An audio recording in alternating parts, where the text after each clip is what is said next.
Assalamualaikum warahmatullahi wabarakatuh.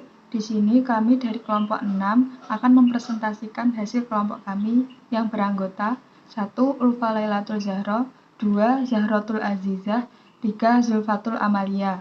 Pertama, materinya adalah reproduksi dan perkembangan makhluk hidup. Makhluk hidup ini melestarikan jenisnya dengan cara berkembang biak. Manusia, hewan, dan tumbuhan yang telah dewasa melakukan proses berkembang biak untuk menghasilkan keturunan. Pada pembahasan ini diawali dengan membahas sistem reproduksi pada manusia yang menjelaskan mengenai tumbuh dan berkembang biaknya manusia yang menjadi makhluk yang sempurna. Materi yang kedua, tujuan makhluk yang bereproduksi. Yang pertama, agar tidak punah. Salah satu tujuan utama dari makhluk hidup berkembang biak ini adalah untuk mempertahankan jenisnya atau spesiesnya agar tidak punah. Dengan begitu, spesiesnya yang bersangkutan akan terus dapat ditemukan di alam. Kepunahan itu adalah hal yang sangat tidak diinginkan oleh makhluk hidup. Yang kedua, tujuannya mempertahankan spesiesnya. Tujuan ini mempunyai tujuan agar tidak punah. Tentu bukan satu-satunya alasan untuk berkembang biak, tetapi ada beberapa hewan yang memiliki banyak keturunan dalam sekali bereproduksi. Misalnya, contohnya itu kura-kura di suatu daerah. Kura-kura itu bertelur hingga ratusan karena di alam kura-kura muda sangat rentan. Ratusan tersebut hanya beberapa yang dapat mencapai dewasa. Jika kura-kura di daerah tersebut hanya bertelur 2 butir, maka kemungkinan jumlah kura-kura di tempat tersebut akan terus berkurang karena mereka mempertahankan diri menjadi berkurang. Tujuan yang ketiga, agar mendapat keturunan. Tujuan ini pada beberapa makhluk hidup keturunan adalah hal yang sangat penting dan menjadi lambang sebuah keluarga, sehingga keturunan tersebut diinginkan walaupun jumlah makhluk hidup tersebut tergolong cukup banyak dan jauh dari kata kepunahan. Jenis-jenis pembelahan sel. Yang pertama, pembelahan sel mitosis. Proses pembelahan mitosis ini menghasilkan sel dengan susunan genetika yang sama persis dengan susunan genetika sel induk.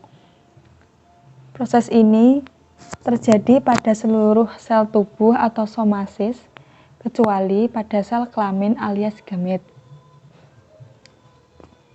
Pada tumbuhan, proses pembelahan sel mitosis ini terjadi pada jaringan meristem. Contohnya pada ujung tunas batang atau ujung akar. Terdapat prosesnya, ada 4 fase pembelahan yang terjadi. Yang pertama, fase profase, yang kedua metafase, yang ketiga anafase, yang keempat telofase. Kedua, pembelahan meiosis. Pembelahan meiosis ini terjadi pada organ kelamin. Proses pembelahan ini bertujuan untuk menghasilkan sel kelamin untuk bereproduksi dengan sel telur dan sel sperma. Proses pembelahan meiosis ini terjadi 2 kali.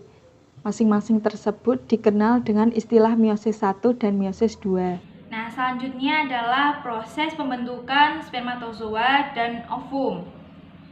Pertama kita membahas spermatozoa terlebih dahulu. Teman-teman bisa lihat gambar di sebelah kiri, itu adalah contoh gambar proses spermatogenesis. Nah, mungkin teman-teman di sini ada yang masih bingung apa sih bedanya spermatozoa dan spermatogenesis. Nah, untuk spermatogenesis adalah awal dari proses pembentukan spermatozoa yang biasa kita sebut dengan sel sperma atau sel telur. Jadi sel spermatozoa itu sudah melewati spermatogenesis.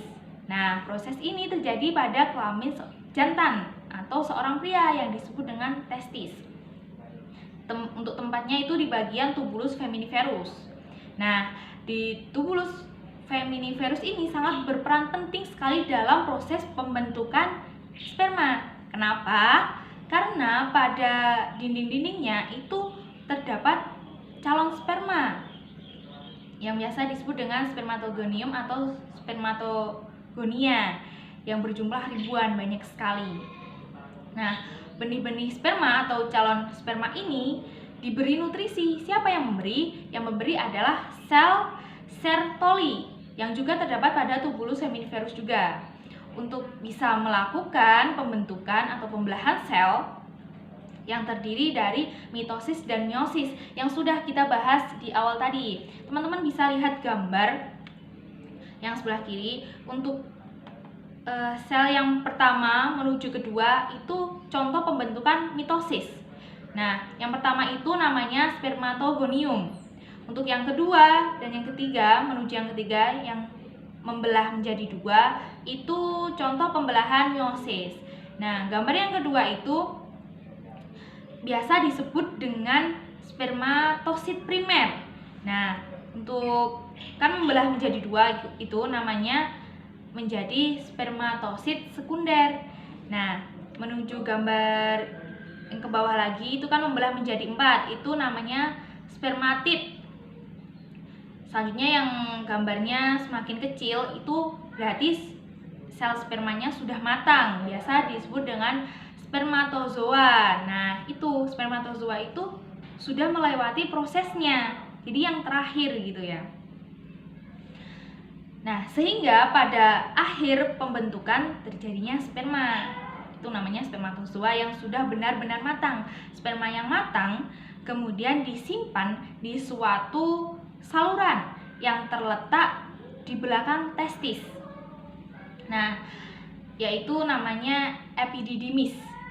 Dari epididymis, sperma bergerak ke bagian lain yang dinamakan vas deferens. Nah, selanjutnya kita membahas proses pembentukan ovum. Teman-teman bisa lihat di gambar yang sebelah kanan. Nah, itu adalah contoh gambar proses oogenesis. Apa sih oogenesis itu? Oogenesis adalah proses pembentukan ovum atau biasa kita kenal atau kita sebut sebagai sel telur. Nah, pada perempuan yang terjadi di dalam indung telur atau ovarium. Di dalam ovarium yang terdapat di embrio memiliki sekitar 600.000 sel induk telur atau yaitu namanya oogonium. Oogonium atau sel induk telur memperbanyak diri dengan cara mitosis. Teman-teman bisa lihat ya di gambar pertama itu namanya oogonium. Nah, itu terjadi pada waktu anak perempuan masih dalam kandungan. Nah, disitulah terjadi pembelahan. Nah, disitulah memperbanyak diri dengan cara mitosis, pembelahan mitosis, sehingga jumlahnya hampir mencapai lebih dari 7 juta oosit primer. Nah, apa sih oosit itu? Oosit adalah sel telur yang belum matang dan nantinya berkembang sekaligus matang di lapisan luar ovarium. Jadi setelah oogonium berubah menjadi oosit primer, selanjutnya sekunder dan menjadi ootit. Dan selanjutnya jika sudah matang, dia akan menjadi ovarium atau sel telur yang sudah matang. Selanjutnya adalah proses perkembangan embrio dari zigot. Nah, fase embrionik merupakan fase yang dimulai dari terbentuknya zigot sampai berkembang menjadi embrio. Teman-teman bisa baca ya. Nah, pada tahap ini zigot terbentuk dari proses fertilisasi antara sperma dan sel telur, mengalami pertambahan jumlah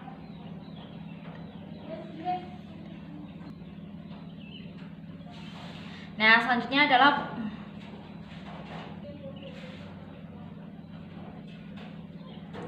lalu kita membahas proses perkembangan embrio dari zigot. Fase embrionik merupakan fase yang dimulai dari terbentuknya zigot sampai berkembang menjadi embrio. Nah, teman-teman bisa baca ya. Nah, pada tahap ini zigot terbentuk dari proses fertilisasi antara sel sperma dan sel telur mengalami pertambahan jumlah sel akibat pembelahan. Pembelahannya adalah secara mitosis. Jadi, zigot akan melakukan pembelahan sel, lalu membentuk organ-organ hingga menjadi individu yang utuh.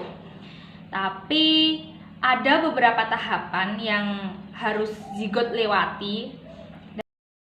Nah, inilah fase-fase yang dilewati zigot, seperti fase morula, grastula, dan fase organogenesis. Teman-teman bisa lihat gambarnya. Tadi yang kita bahas adalah zigot ya.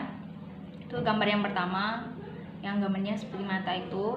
Selanjutnya melewati proses atau fase morula, selanjutnya grastula, dan organogenesis. Fase morula. Pada fase ini, zigot mengalami pembelahan berkali-kali. Pembelahan zigot terjadi secara mitosis, yaitu dimulai dari 1 menjadi 2, 2 menjadi 4, dan seterusnya. Pada saat pembelahan sel terjadi, pembelahan yang tidak bersamaan embrio yang terdiri dari 16 sampai 64 sel inilah yang disebut morula. Fase blastula. Pada fase blastula terjadi pembagian sitoplasma ke dalam 2 kutub yang dibentuk pada fase morula.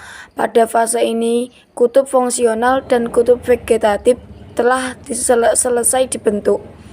Hal ini ditandai dengan dibentuknya rongga di atas kedua kutub yang berisi cairan dan disebut blastosol atau blastocoel. Embrio yang memiliki blastosol disebut blastula. Proses pembentukan blastosol disebut blastulasi.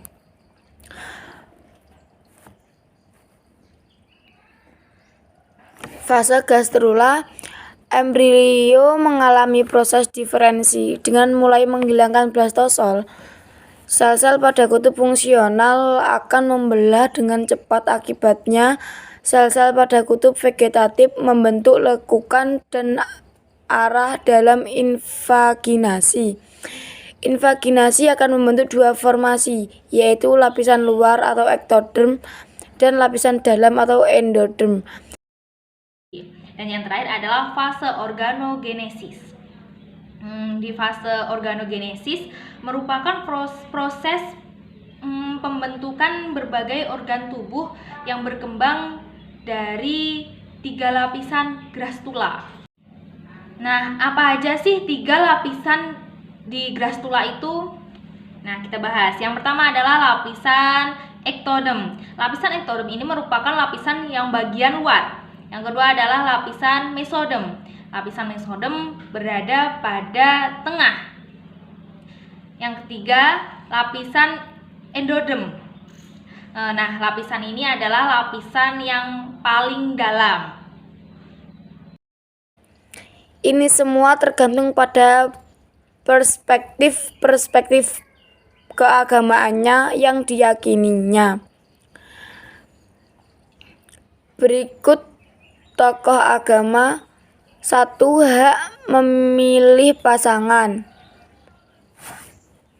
Contohnya, hak menikmati hubungan seksual, hak menentukan kehamilan dan memiliki keturunan, hak menceraikan pasangan, merawat anak. 2. Transformasi nilai hak dan kesehatan reproduksi perempuan pada pemahaman dan perilaku jamaah majelis taklim.